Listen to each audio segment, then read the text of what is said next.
Bonjour. Il faut le reconnaître, si on regarde la liste des saints qui ont été béatifiés ou canonisés, on voit une énorme quantité au XIXe siècle. Des saints qui ont vécu pendant ce siècle-là, en Europe, et c'est quelque chose de tout à fait particulier, puisque, normalement, avec la Révolution française qui a eu lieu à la fin du XVIIIe siècle, eh bien, c'est comme si le christianisme avait été attaqué à sa racine, et au XIXe siècle, le pape perdit même une partie de son pouvoir. Les États du Vatican, en 1870, ne lui appartinrent plus. D'où vient ce renouveau? C'est difficile de l'expliquer. L'Esprit Saint, probablement, qui, à un moment donné, on le sait, peut-être avant qu'une région n'ait porté le flambeau de l'Évangile et lui ait fait porter tout son fruit, eh bien, un peu comme un chant du cygne, il lui fait porter des fruits qui se répandent dans le monde entier. Ça s'était passé une première fois, avant la chute de l'Empire romain d'Orient, la fille aînée de l'Église, qui apporta à l'Église les 7 premiers conciles œcuméniques, avec toutes les définitions dogmatiques sur le Christ, sur la Trinité, sur l'utilisation des images. Et puis, le relais fut pris par l'Occident, par l'Europe, qui là donna à l'Église toute une suite du développement de la foi. Le XXIe siècle, on le voit bien, l'Europe occidentale a apostasié en partie. Et on dirait que le flambeau maintenant, avec l'Esprit Saint, s'en va vers d'autres pays qui leur feront porter leurs fruits, peut-être vers l'Asie, peut-être vers l'Afrique. Toujours est-il que là, dans ce XIXe siècle, on vit sortir toutes sortes de fruits absolument uniques, qui se répandirent ensuite dans le monde entier. Et je voudrais raconter la vie du bienheureux Marc-Antoine Durando, celui qu'on appelle en Italie le Saint Vincent de Paul italien. Il a vécu de la charité et il l'a démultipliée par toutes sortes d'œuvres parce que il est l'un de ces saints qui, à cette époque-là, a fondé une congrégation. Et je dirais à cause du renouveau dû à l'Esprit Saint, cette congrégation s'est mise à fructifier, attirant beaucoup de vocations. Alors, regardons d'abord l'époque de sa naissance. Marc-Antonio Durando est né le 22 mai 1801 à Mondovi en Italie.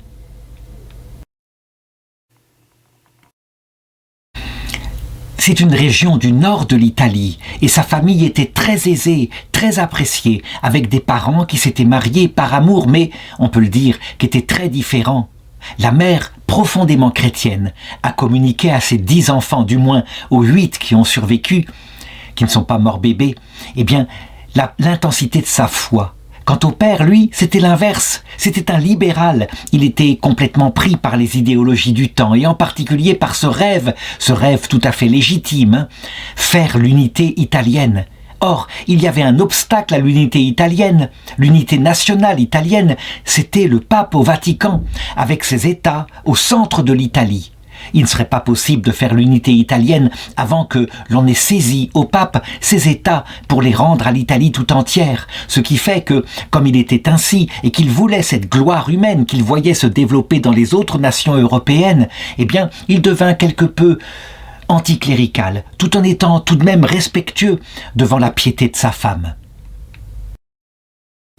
Il faut savoir qu'en 1801, alors qu'il naquit, eh bien, l'unité italienne, quelque part, se fit par l'empereur Napoléon Ier, qui conquit l'Italie, qui établit un de ses frères comme roi. Mais cela ne dura pas. On sait que en 1815, l'empire napoléonien s'écroula, et donc il fallait tout refaire. Ce qui fait que ces idées, il les développa de plus en plus, et 2 des frères de Marc-Antonio suivirent leur père dans ce désir politique, ne se détournèrent pas vraiment vers l'Église, mais plutôt vers ce rêve de l'unité italienne. On appelle en Italie cette histoire l'histoire du Risorgimento, et il faut le reconnaître, à cause de l'obstacle que posait l'Église, ce mouvement se fit dans un anticléricalisme certain, et des ennemis s'unirent, les nationalistes, c'est certain, mais aussi les francs-maçons qui, eux, professent quelque chose de plus profond.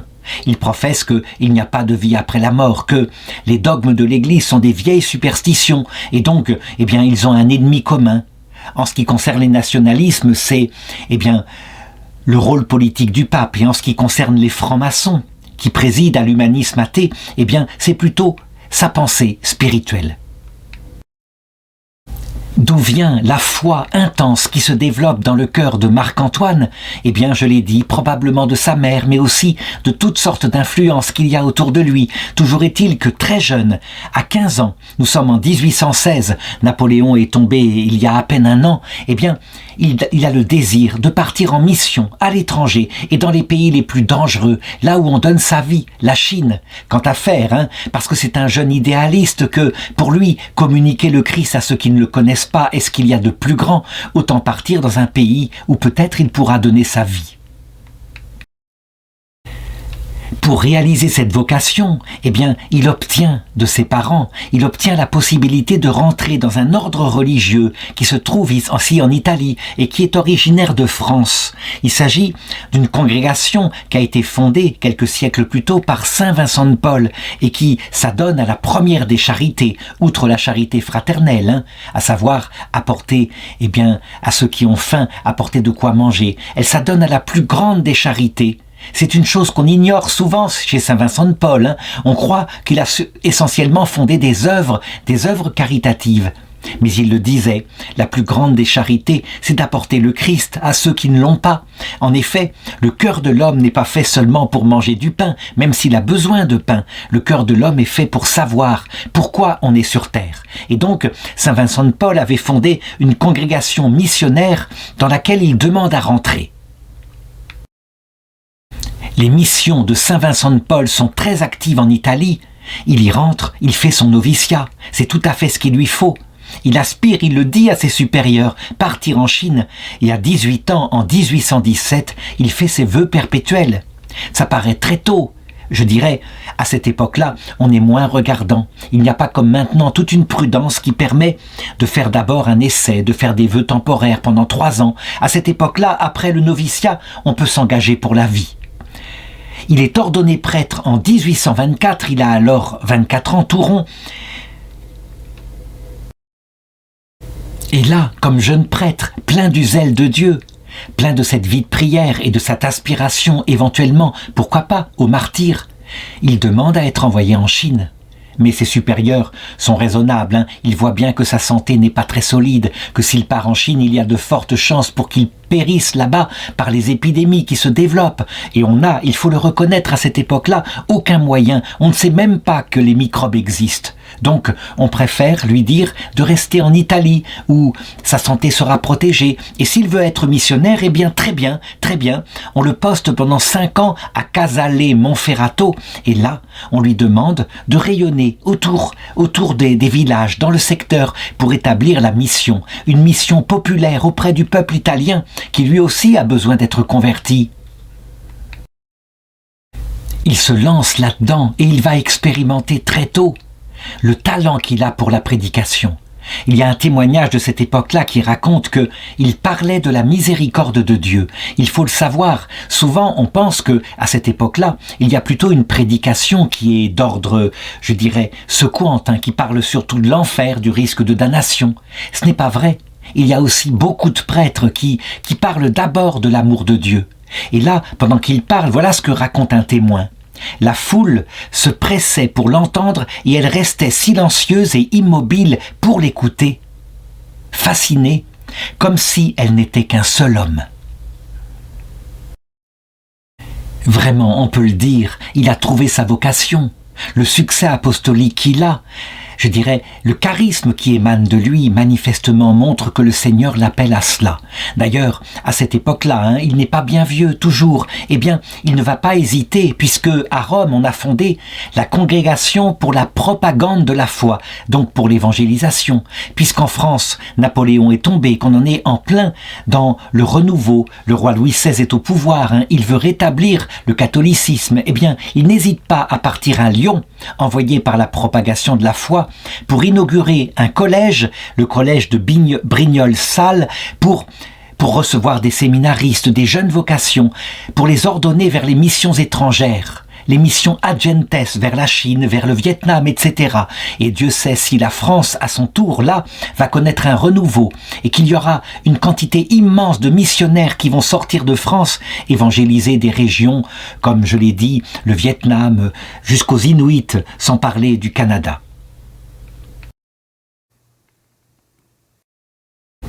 Donc on le devine de manière très précoce et sans doute parce qu'il a été fervent, qu'il a suivi sa vocation, qu'il a fait son noviciat en étudiant du mieux qu'il peut, mais aussi en priant. Eh bien, on peut le dire, il y a déjà les graines de la sainteté qui sont en lui. Sa spiritualité à cette époque-là, eh bien, il faut le reconnaître, le père Durando est centré particulièrement sur la contemplation du mystère de la croix. Ça, c'est une chose qui se développe énormément à cette époque-là, parallèlement d'ailleurs à la miséricorde à la contemplation de la miséricorde de Jésus. Là, je voudrais m'arrêter un instant pour montrer d'abord ce qu'il s'est passé à une certaine époque. Il y a eu en Europe occidentale, effectivement, un cancer de la pratique spirituelle qui s'est développé, qu'on appelle le jansénisme, qui a fait beaucoup de dégâts. Le jansénisme, c'est comme toujours, ça tient quelques vérités, et en particulier le regard nécessaire sur son propre péché. Mais ça le tient tellement, tellement exagérément, en l'alliant avec la puissance de Dieu, son caractère de juge pantocrator, comme on dit, ça veut dire qui jugera le monde entier, qui est maintenant, je dirais, on attend son retour avec une certaine colère parce que nous avons beaucoup péché. Eh bien, en insistant là-dessus, qu'est-ce qui se passe? Peu à peu, on se rend compte de son indignité. On renacle à s'approcher du Seigneur, d'un juge si terrible, à comprendre son amour, sa miséricorde, si bien que la vie spirituelle se stérilise. On adore Dieu comme grand, on adore avec des gestes de respect et on n'ose pas l'aimer. Ce qui fait que, on le voit, la communion eucharistique diminue parce que comment pourrait-on s'approcher, nous qui avons tous des péchés, d'un tel sacrement? Est-ce qu'on ne mange pas sa propre condamnation? Bref, le jansénisme fait des dégâts.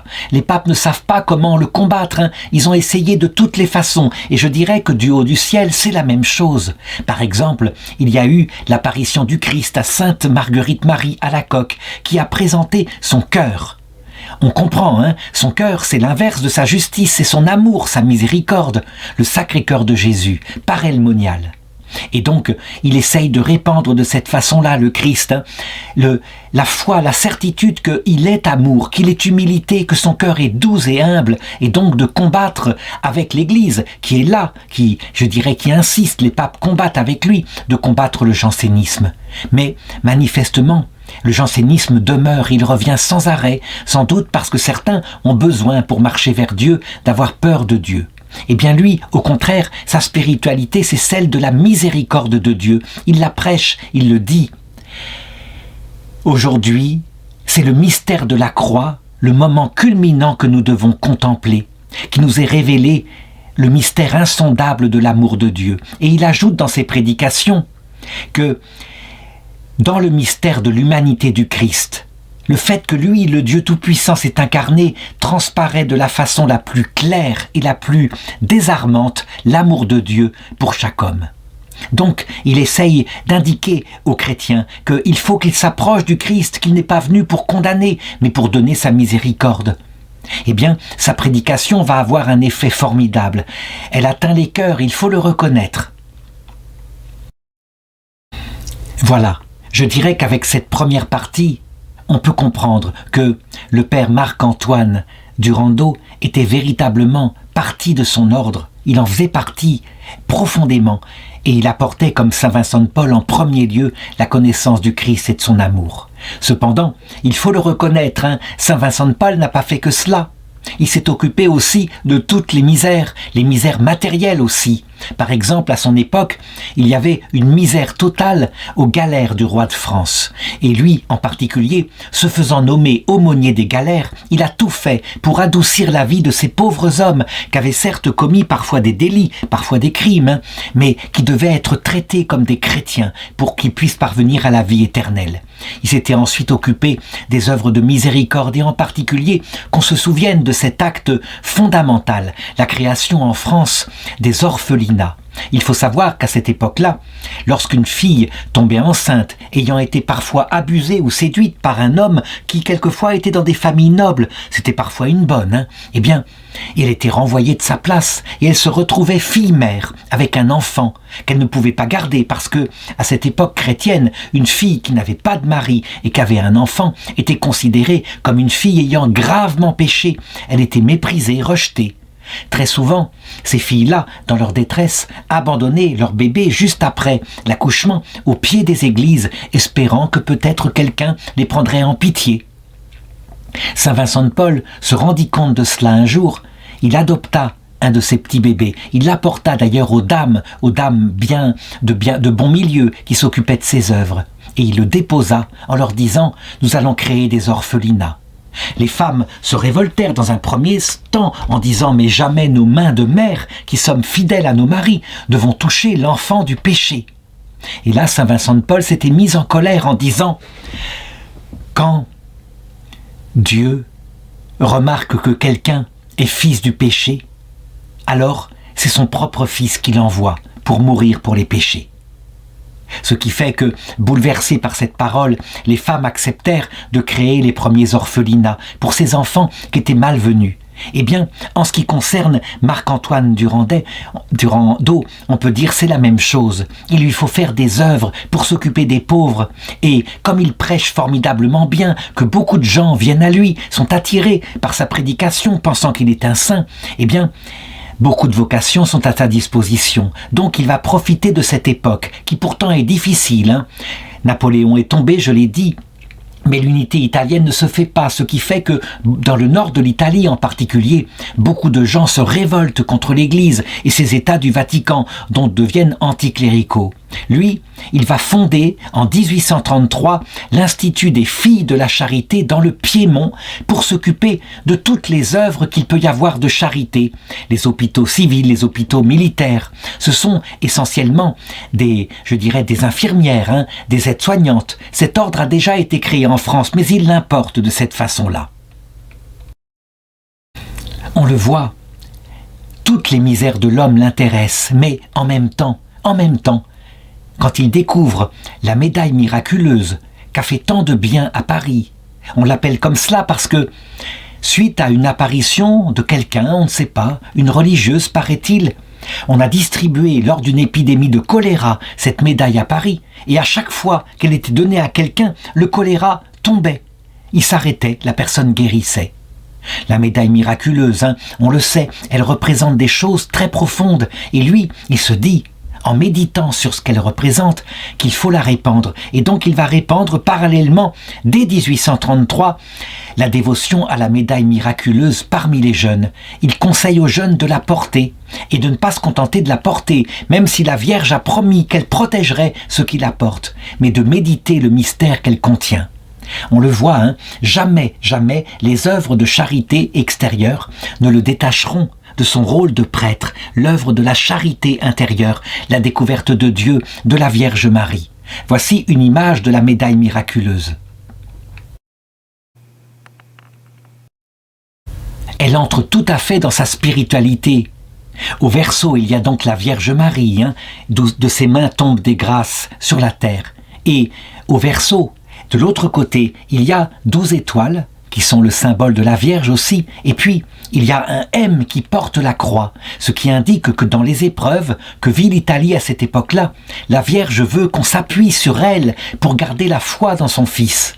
Il y a aussi les deux cœurs en dessous de Jésus et de Marie qui ont la même taille, ce qui signifie que pour nous conduire à la vie éternelle, nous avons un Père, c'est Jésus, mais qui est Dieu, Dieu fait homme, et nous avons une mère spirituelle. Il l'a établie comme telle, c'est la Vierge Marie, et elle nous apprend la douceur par sa féminité. Elle est la plus grande armée rangée en bataille contre le jansénisme. C'est étonnant comme cette médaille va se répandre, et comme l'ordre de la Vierge Marie va aussi être donné. Sainte Catherine Labouré, qui a eu l'apparition, ne sera connue qu'après sa mort. À cette époque-là, on ne sait pas du tout d'où vient cette médaille-là. On entend des bruits, je l'ai dit, une apparition qu'aurait eu lieu. Ensuite arrive 1829, il a 28 ans, et là, ses supérieurs l'envoient à Turin. Turin, c'est une ville du nord de l'Italie, une ville qui, on le sait, va être célèbre du point de vue de la sainteté, avec des grands saints dont je voudrais citer le nom. Saint Benoît Joseph Cotolengo, Saint Joseph Cafasso, Saint Jean Bosco, l'inventeur des patronages à Turin pour les jeunes de la rue, Saint Léonard Murialdo, etc. Toute une série de saints qui sont sortis de Turin. On peut se demander, mais d'où viennent-ils? Eh bien, justement, je voudrais raconter l'histoire de leur père spirituel, celui qui a fait qu'ils ont existé plus tard, le bienheureux Marc-Antoine Durando.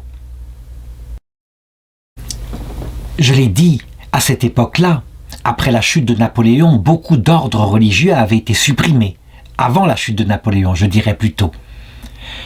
La Révolution française faisait son effet, donc, quand il arrive à Turin, il lui faut essayer de récupérer des religieux qui sont dispersés, qui ont vécu un certain temps comme laïcs. Certains ont perdu leur vocation, d'autres l'ont conservé précieusement en attendant que les choses aillent mieux. Et donc, il ouvre une maison, la mission Saint-Vincent, pour sa congrégation. Il va rester à Turin jusqu'à sa mort, plus de 40 ans. Le fait qu'il prêche avec une telle force, ce talent de la parole qui est dans son cœur, est si fort que des jeunes prêtres ou des prêtres plus anciens, dispersés, viennent vers lui et entendent sa prédication. Il les remet par sa prédication dans leur vocation, l'amour de Dieu. Si bien que la fécondité spirituelle qui sort de ce qu'il fait à ce moment-là est extraordinaire, comme je viens de le montrer. Parallèlement, il ne s'occupe pas, je l'ai dit, que de la prédication, il s'occupe aussi des pauvres. Et donc, les sœurs de la charité qu'il a fait venir, qui l'ont suivi à Turin, vont commencer à ouvrir toutes sortes de maisons, pour les jeunes, pour les orphelins, pour les personnes âgées, etc. Sa charité s'étend à tout, au point qu'on va l'appeler bientôt, je l'ai dit au début, le Saint Vincent de Paul de l'Italie. Et ce n'est pas pour rien. On peut dire qu'en le voyant, eh bien, c'est comme si on voyait le premier Saint Vincent de Paul. Il a la même intelligence que Saint Vincent de Paul qui savait se servir de toutes les bonnes volontés. Il était un organisateur, et bien lui fait pareil. Par exemple, il y a des dames qui ne peuvent pas devenir religieuses, mais qui sont souvent mariées avec des hommes riches, d'autant plus que la ville de Turin est en train peu à peu de développer une industrie. Alors il fonde les Miséricordes. C'est une œuvre qui est là pour soutenir les filles de la charité, donc souvent des filles de la campagne, des filles plus pauvres, mais qui, elles, ont fait un vœu de religion qui se consacre à Dieu, aux malades en particulier. Tout le monde a le droit de se faire soigner dans les hôpitaux tenus par les filles de la charité. Ces filles qui portent une cornette, elles seront rendues célèbres par les films de Louis de Funès. Et il abolit la différence sociale dans ces hôpitaux où tout le monde doit être soigné à équivalence. L'énergie vitale que développe le père Marc-Antoine Durando est extraordinaire. Il s'occupe de toutes sortes de choses. Des ordres religieux qui sont à leur commencement, comme les sœurs de Saint-Joseph, eh bien il vient les aider. Il leur donne leur impulsion de départ. Il y a aussi les sœurs de Sainte-Anne, un autre ordre religieux. Là, il participe carrément à la rédaction de leurs règles. Et puis, il se fait le guide spirituel des Clarisses capucines, qui en Italie, c'est un ordre très très populaire, qui vient de Saint François d'Assise, qui a été réformé à un certain moment. Des sœurs très pauvres. Rien ne peut l'arrêter. Il fait fructifier le talent qu'il a reçu, ce talent de prédication. Il n'est pas de ceux qui, parfois, ayant reçu un tel talent, se lassent, se fatiguent de prêcher. Il prêche à tout vent, et partout, il continue d'attirer des vocations.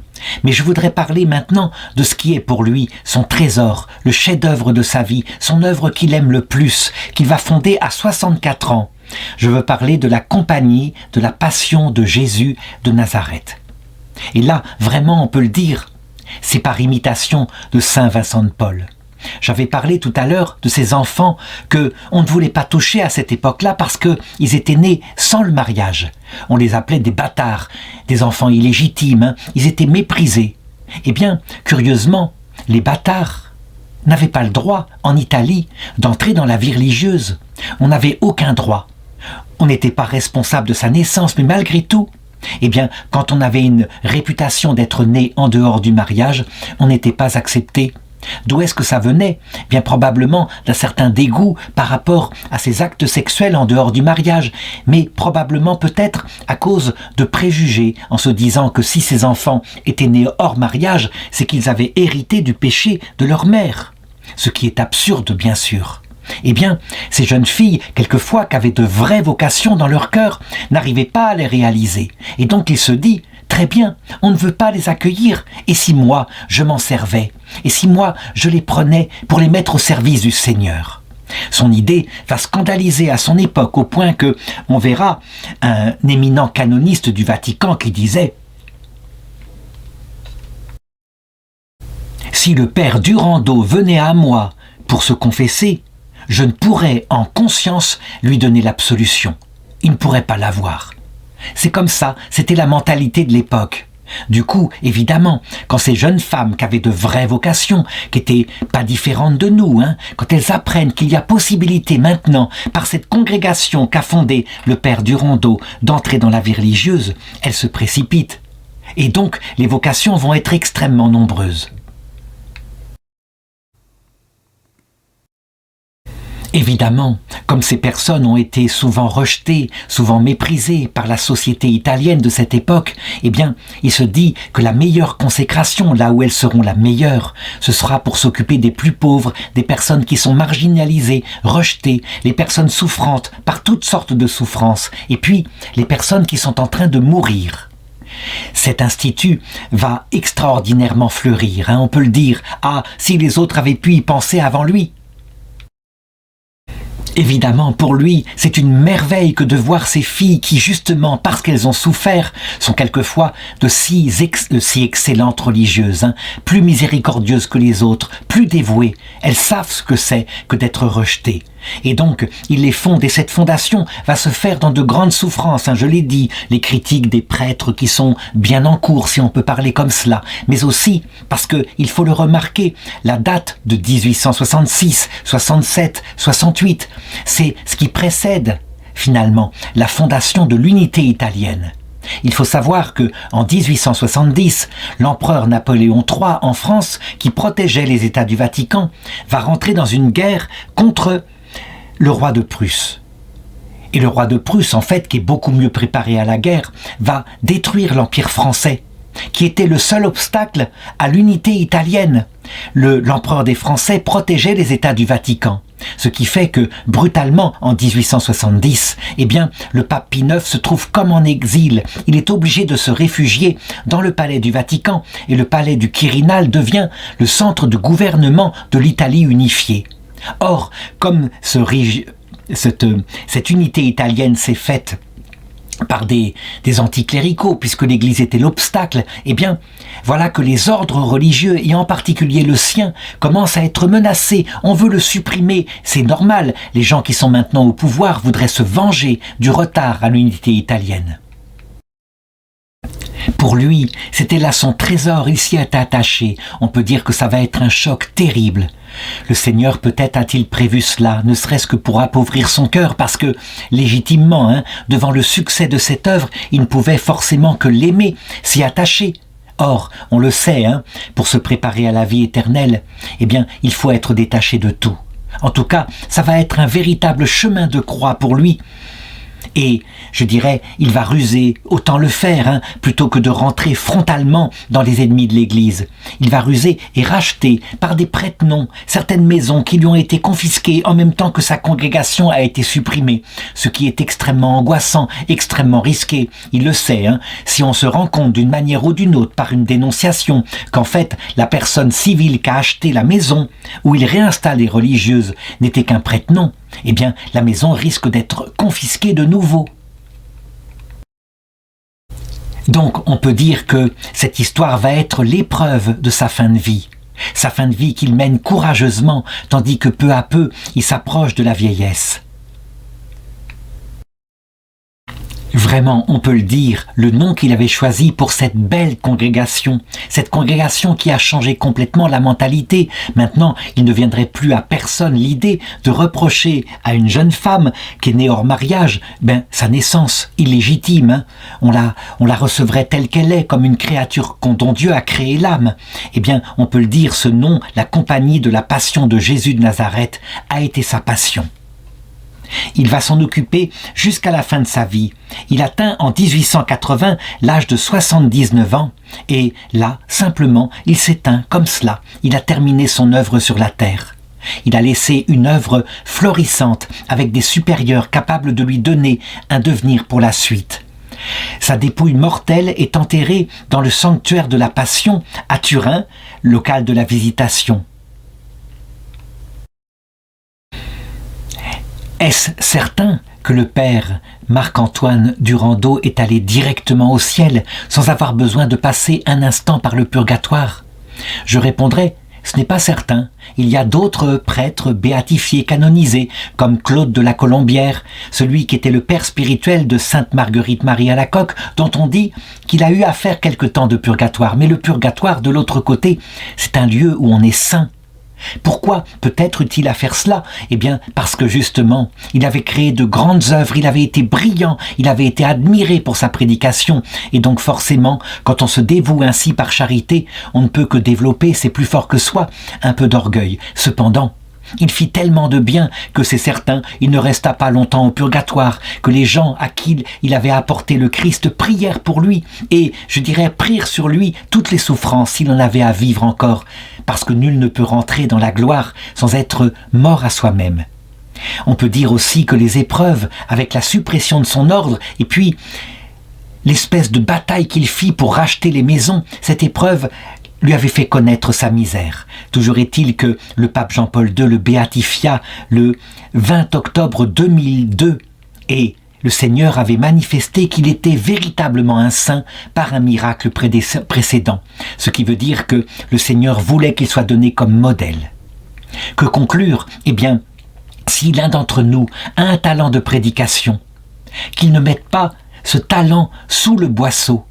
Un talent comme cela, il faut le faire fructifier. Lorsque, comme le père Marc-Antoine, on a la capacité d'attirer à soi parce que la parole est de feu, il faut se servir de cette parole et avec elle, par ces gens qui viennent autour de soi, créer toutes sortes de vocations, les diriger vers le Christ.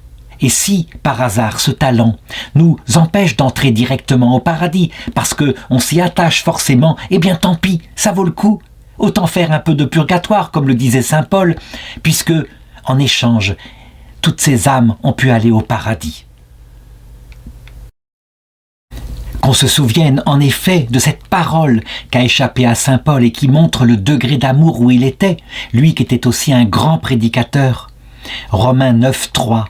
Car, s'il le fallait, je souhaiterais être moi-même séparé du Christ, anathème, pour que mes frères, ceux de ma race, ceux de ma chair, les Israélites, eh bien, obtiennent les promesses du salut éternel.